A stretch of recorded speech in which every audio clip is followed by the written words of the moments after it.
মানুষও নেই বাসায়, রাজা মিমি একা। রাজা বাবু, বলেন।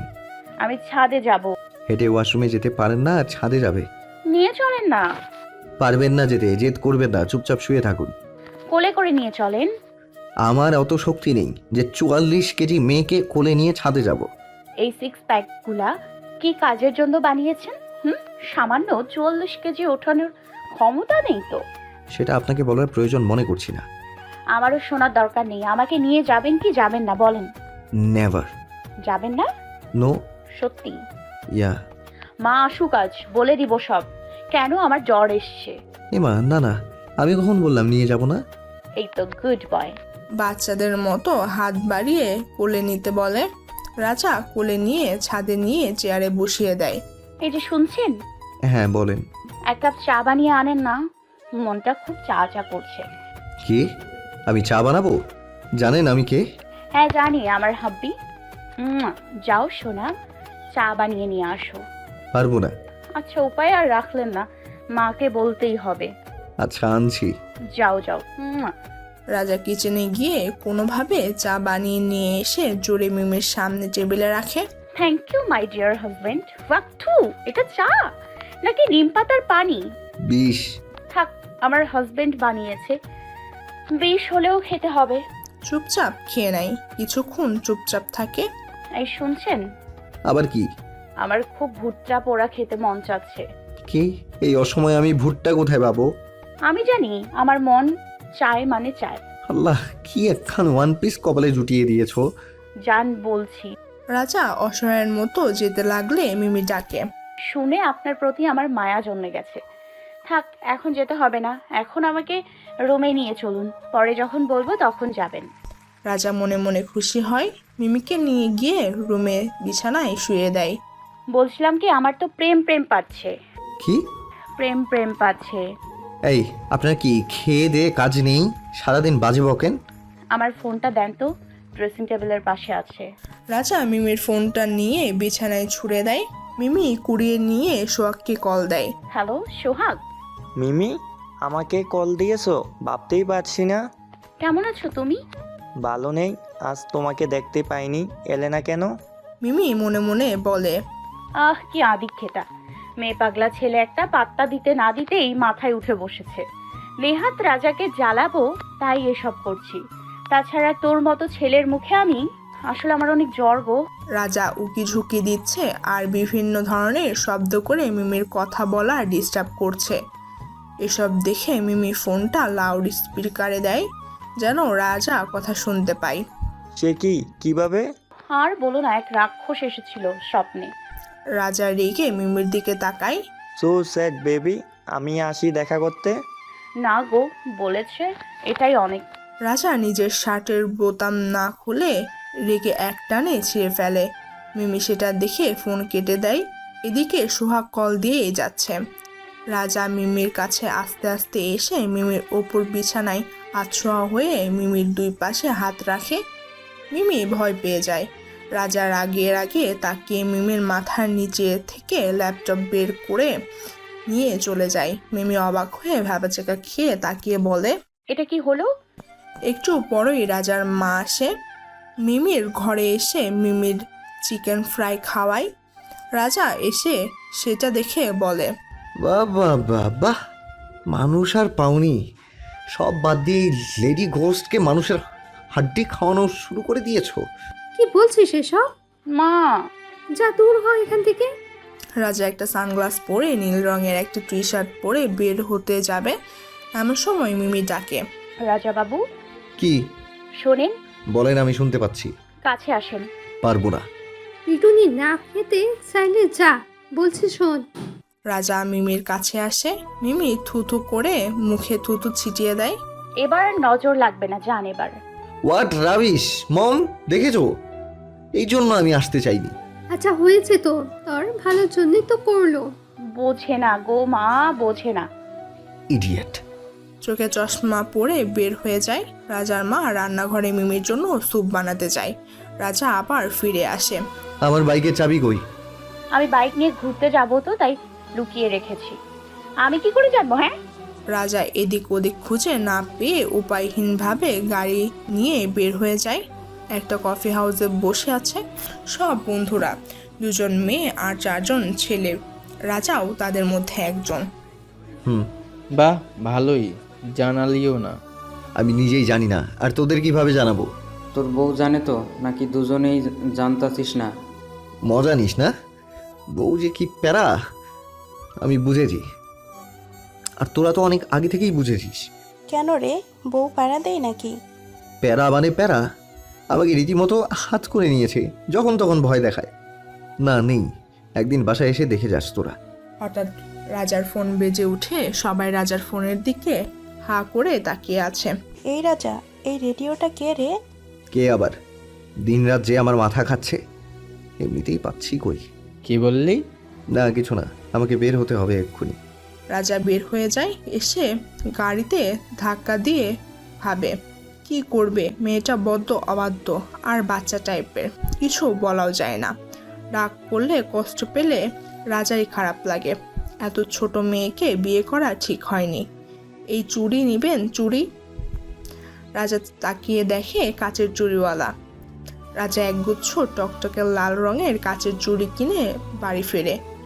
মিমি রাজার হাতে চুড়ি দেখে বিছানা থেকে দৌড়ে নেমে ছো মেরে নিয়ে হাতে পড়ে নেয়। সারা বাড়ি শব্দ করে ছুটে বেড়ায়। রাজা কিছু না বলে চুপচাপ অল্পে মহা খুশি হওয়া জিনিসটাই উপভোগ করছে। হঠাৎ কলিং বেল বেজে উঠলে মিমি দৌড়ে গিয়ে দরজা খুলে দেখে অরিন। এভাবে শাড়ি পরে সংসারে ঘুরছো কেন? রাজা এক পাশে দাঁড়িয়ে আছে চুপচাপ। কেন, তোমার হিংসা হচ্ছে বুঝি? এসব থার্ড ক্লাস সাজ দেখে অরিনের হিংসা হয় না? বলেই চলে যায়। মিমি ঘরে গিয়ে শুয়ে আছে। রাজা নিজের চুলে জেল মাখছে। ড্রেসিং টেবিলের সামনে গিয়ে অরিন প্রবেশ করে ঘরে। এ কি মিমি, তুমি স্যারের ঘরে এভাবে শুয়ে আছো কেন? কেন আমি শুয়ে থাকবো না তো কি তুমি শুয়ে থাকবে? আজব মেয়ে তো, লাজ লজ্জার মাথা খেয়েছো নাকি? ভাবি, মা ডাকছে। ভাবি মানে? মানে মিমি আর মিমি নেই, ও এখন রাজা ভাইয়ার বউ। কবে থেকে? তো হয়ে গেল 3-4 দিন। অরিন নিজের ঘরে চলে যায় রেগে। তারপর অনেককে বিষয়টা জানালো। রাজার মা রান্না করছিল। মিমি গিয়ে রান্নাঘরের বেসিনের পাশে বসে আছে। মা দাও, আমি করি। অনেক নিষেধ করলেও না শুনে কোমরে শাড়ি গুজে কাজে লেগে যায়। আচ্ছা মা, আজ যে গেল না? কোথায় গেলাম না?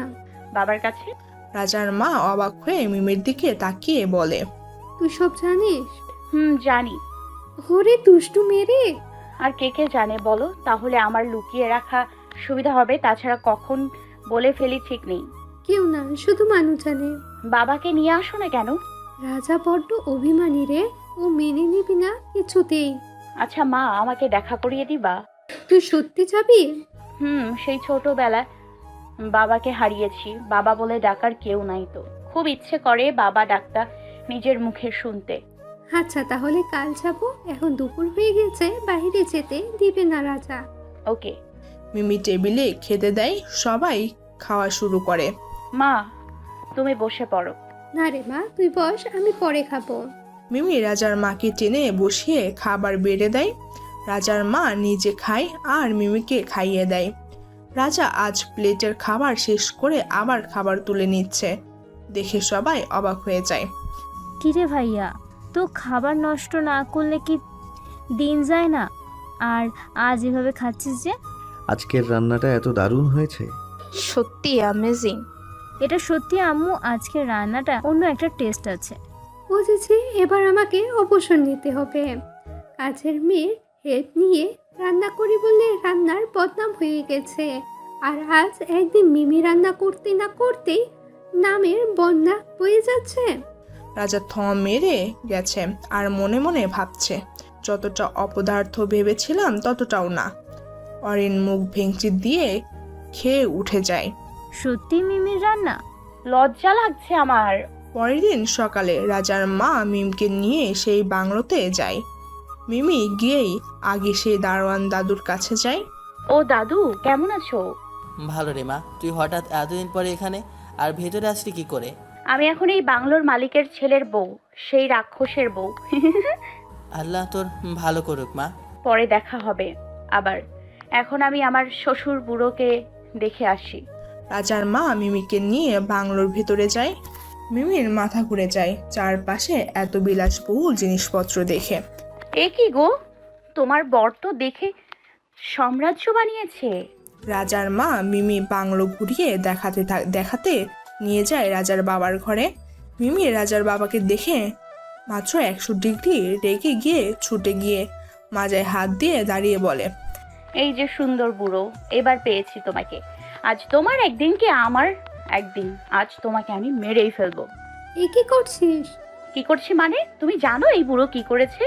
কি করেছে? ওকে আগে মেরে নি, তারপরে বলছি।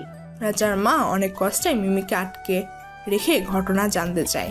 আর বলো না মা, আজ এই বুড়োর জন্য আমার রাক্ষস পরিবারের একমাত্র রাক্ষসরে বিয়ে করতে হয়েছে। মিমির কথা শুনে রাজার মা ভ্রু কুচকে মিমির দিকে তাকালে মিমি একটা মিষ্টি হাসি দিয়ে বলে, মানে তোমাকে বলিনি তো, তোমার ছেলেকে বলেছি। এই যে বুড়ো, কোথায় পালিয়েছিলে শুনি? রাজার বাবা সোফায় হাত পা উঠিয়ে বসে আছে, খুব ভয় পেয়েছে বেচারা গুন্ডি বৌমাকে দেখে। কি হলো, কথা বলো বলছি। আমি ওর সাথে এমন করছিস কেন মা? কি হয়েছে? আর বলো না, তোমার বাড়ি থেকে যাবার পর এই বুড়ো আসে আমাদের বাড়িতে। তারপর ওনার একমাত্র ছেলের সাথে আমার বিয়ে ঠিক করে যায়। অনেকবার ওনার ছেলেকে দেখতে চেয়েছি, দেখায়নি। শেষে কিনা ছেলেকে নিয়েই ভেগে গেল। এখন আবার শ্বশুরের বাংলোতে উঠেছে। আজ ওর একদিন কি আমার একদিন। মিমি তেরে গেলে রাজার মা মিমিকে কোনোভাবে আটকে রাখে। ভাগলি মেয়ে আমার, এই তো রাজার বাবা, তোর শ্বশুর মশাই। কি? লজ্জায় জিভে কামড় দেয়। কি সাংঘাতিক বৌমা আমার! আর একটু হলেই তো বৌমার হাতে শ্বশুর হত্যার ঘটনা ঘটে যেত। মিমি দৌড়ে গিয়ে রাজার বাবাকে সালাম করে জিজ্ঞেস করে, কেমন আছেন আব্বা? আব্বা? এই খবরদার বলছি, আব্বা ডাব্বা ডাকবে না, ড্যাডি বলো। না, আমি আপনাকে আব্বাই বলবো আব্বা। এই যে রাজার মা, তোমার বৌমা কিন্তু খুব অবাধ্য। আমাকে আব্বা বললে কিন্তু আমি আমি আমি মনে পড়ছে, আমি বাড়ি যাব না। আমিও দেখব কে বাড়ি না যায়। দেখো দেখো, তোমার মধ্যে একটা পুচকে মেয়ে আমাকে কি করে নিয়ে যায় দেখবো। উফ, পাগল হয়ে গেলে নাকি গো? ছেলের বউয়ের সাথে এভাবে ঝগড়া করতে লজ্জা করছে না? তোমার বৌমাকে বলো আমাকে আব্বা পুরো এইসব না বলতে। আমি বলবো, পারলে আটকে দেখান আব্বা। দেখো দেখো দেখো কেমনে দাঁত কেলাচ্ছে। অনেক হয়েছে, চলো খাবার নিয়ে এসেছি। তোমার বৌমা রান্না করেছিল, সেখান থেকে তুলে রেখেছিলাম। বৌমা, তাহলে নিশ্চয় খাওয়া যাবে না। তুমিও না ছোট বাচ্চা মেয়েটার সাথে লেগে আছো। চলো খেয়ে দেখি বউ গ্রহণযোগ্য হলো কিনা। যেমন ছেলে তার অমনি বাবা। এই মনে হলো কিছু বললে। না আব্বা, বললাম খেতে চলুন। আবার আব্বা? ভাত দাও না, ওর যেটা ভালো লাগে ডাকতে দাও। রাজার মা রাজার বাবাকে নিয়ে টেবিলে খেতে দেয়। বলছিলাম কি বুড়ো। কিছু বলার আগে রাজার বাবার বিষম লাগে মিমির মুখে বুড়ো ডাকটা শুনে রাজার মা পানি খাইয়ে পিঠে হাত বুলিয়ে দেয়। মার কাছে আই, এখানে বস। মিমি রাজার বাবার পাশে চেয়ারে বসে রাজার বাবার দিকে তাকিয়ে ভ্রুকু উঁচু করে বলে, ব্যাপারটা কি? হঠাৎ কথার সুর পাল্টে গেল যে? মা গো, তুমি আমার জননী। মা, তুমি আমাকে আব্বা বলেই দেখো মা, কিন্তু বুড়ো বলো না। এই তো শ্বশুর বেটা লাইনে আসছে। ছি ছি, এভাবে বলো না মা, উনি তোমার বাবা হয়। জানি। আচ্ছা আব্বা, খাবার কেমন হয়েছে বললেন না তো? খুব সুন্দর। অনেক দিন পর আমার মায়ের কথা মনে পড়ে গেল। এই থামেন থামেন, আপনি আবার আমাকে মারতে টারতে ডাকবেন না তো? রাজার বাবা মিমির কথা শুনে হেসে উঠে বলে, তুমি না চাইলেও বলবো মাতে। আম্মু। তুমিও বলিহারি, আরও বটে। মেয়েটার সাথে ঝগড়া করতে এই প্রথম কোনো বাবাকে দেখছি। এটা ইউনিক লাভ ফ্যাক্ট। মিমি মনে মনে ভাবে লোকটা সত্যি সরল স্বভাবের। রাজা ওর বাবাকে যেমন ভাবে তেমন না, খুব পরিষ্কার মনের একজন শিশুসুলভ ভাব আছে মানুষটার মাঝে। যেভাবেই হোক রাজার ভুল ভাঙিয়ে বাবা মাকে তার মানুর কাছে ফিরিয়ে দিতে হবে। হাকর। মিমি হঠাৎ রাজার বাবার তার মুখের সামনে খাবার তুলে ধরা দেখে নিজের বাবার কথা মনে পড়ে যায়। আজ মিমির বাবা বেঁচে থাকলে হয়তো এভাবেই ওর মুখে খাবার তুলে দিত। এই মেয়ে, কি ভাবছিস? আমার হাতে খাবি না? মিমি তাড়াতাড়ি হাঁ করে খাবারটা নিজের মুখে নেয়। মাতে, বাবার হাতের খাবার কেমন লাগছে? আব্বাজান ভালো লাগছে। এবার বাসায় ফিরতে হবে। রাজা এসে যদি দেখে আমরা কেউ নেই তাহলে হয়েছে। রাজার মা আর মিমি বাড়িতে আসে, দেখে বাড়ির দরজা খোলা আর মানুর ঘর থেকে রক্তের ঝর্ণাধারা বয়ে এসছে। মিমি দেখতে পেয়ে ছুটে যায়। রাজার মা দেখে ওখানে কেঁদে মাটিতে লুটিয়ে পড়ে। মিমি গিয়ে দেখে মানুর নিথল দেহ পড়ে আছে মাটিতে, মাথা ফেটে রক্ত ভেসে গেছে সারা বাড়ির মেঝে। মিমি কিছু বুঝতে না পেরে রাজাকে ফোন করে। রাজা অফিস থেকে অ্যাম্বুলেন্সকে ফোন করে বাসায় যেতে বলে। রাজার আসার সাথে সাথে অ্যাম্বুলেন্স আসে। রাজা মানুকে নিয়ে অ্যাম্বুলেন্সে শুয়ে দেয়। কোথা থেকে অনিক আর অরিনও এসে হাজির হয়। রাজা মিমি আর অরিনকে ওর মাকে সামলাতে বলে অনিককে নিয়ে নিজের সাথে হসপিটালে চলে যায়। আইসিইউতে ভর্তি করা হয় মানুকে। ডাক্তাররা অনেক চেষ্টার পর মানুকে বাঁচাতে সক্ষম হলেও এই দুর্ঘটনা মানুর মুখের ভাষা কেড়ে নেয়। রাজা এটা জানার পর নিজেও কথা বলার ভাষা হারিয়ে ফেলেছে। হসপিটালে রাজার মা, বাবা, মিমি, অরিন সবাই আসে মানুকে দেখতে। মিমির বাড়ি থেকে মিমির ভাই রাহুল আর ওর মা আসে। রাজার মায়ের অবস্থাও রাজার মতোই। রাজা নিজের বাবাকে এত বছর পর সামনে দেখেও নিশ্চুপ। তার বলার মতো শক্তি হারিয়ে গেছে। মিমি রাজার এমন অবস্থা আগে কখনো দেখেনি। অনিক আর রাহুল মিলে হাসপাতালের সব কাজ শেষ করে স্পেশাল পারমিশন নিয়ে মানুকে বাসায় নিয়ে আসে। মিমির মনে একটাই প্রশ্ন, কেউ মানুকে কেন এভাবে আঘাত করবে? মিমি এদিক ওদিক খুঁজে রাজাকে না পেয়ে বাড়ির পাশে শান বাঁধানো পুকুর পাড়ে গিয়ে দেখে রাজা পানিতে পা চুবিয়ে বসে আছে। মিমি আস্তে আস্তে গিয়ে রাজার পাশে বসে রাজার হাতের ওপর হাত রাখে। রাজার কোনো রেসপন্স নেই, চোখ পাথরের মতো পানি জল জল করছে। কাঁদতে চেয়েও কাঁদতে পারছে না। কিছুদিন পর নিজের মাথা মিমির কাঁধে রেখে বাচ্চাদের মতো মিমিকে জড়িয়ে ধরে। এমন ভেঙে পড়লে হবে? মা বাবাকে কে সামলাবে? রাজা বাবু যে এতটা ভীতু, এতটা দুর্বল তা তো জানতাম না। রাজা চিৎকার দিয়ে কেঁদে ওঠে। মিমি রাজাকে থামায় না, কারণ অনেক কান্না জমে আছে ওর বুকের ভেতরে। কষ্টের পাহাড় জমে গেছে। সেই পাহাড় কেবল এই চোখের জলই কমাবে। আপু, তোদের ডাকছে ভেতরে। মিমি রাজাকে নিয়ে মানুর ঘরে যায়। মানু চোখ মেলে রাজার দিকে তাকিয়ে একটা মিষ্টি হাসি দেয়। রাজা তা দেখে মানুর পাশে গিয়ে বসে মাথায় হাত রেখে বলে, আইসক্রিম খাবি? মানু মাথা নেড়ে হ্যাঁ বলে। রাজা আবারও কেঁদে ওঠে। মানুও কান্না শুরু করে। সবার কান্না দেখে মিমি গিয়ে বলে, অনেক রং ঢং হয়েছে, এবার সবাই খাবে। আমি এখানেই খাবার নিয়ে আসছি। মিমি সবার জন্য খাবার নিয়ে আসে। মানুর জন্য খাবার নিয়ে আসে। মানু ইশারায় জিজ্ঞেস করে, এসব কেমন খাবার? তুমি যতদিন সুস্থ না হচ্ছ সবাই তুমি যা খাবে তাই খেয়ে থাকবে। সবাই অবাক হয়ে যায় মিমির কথা শুনে।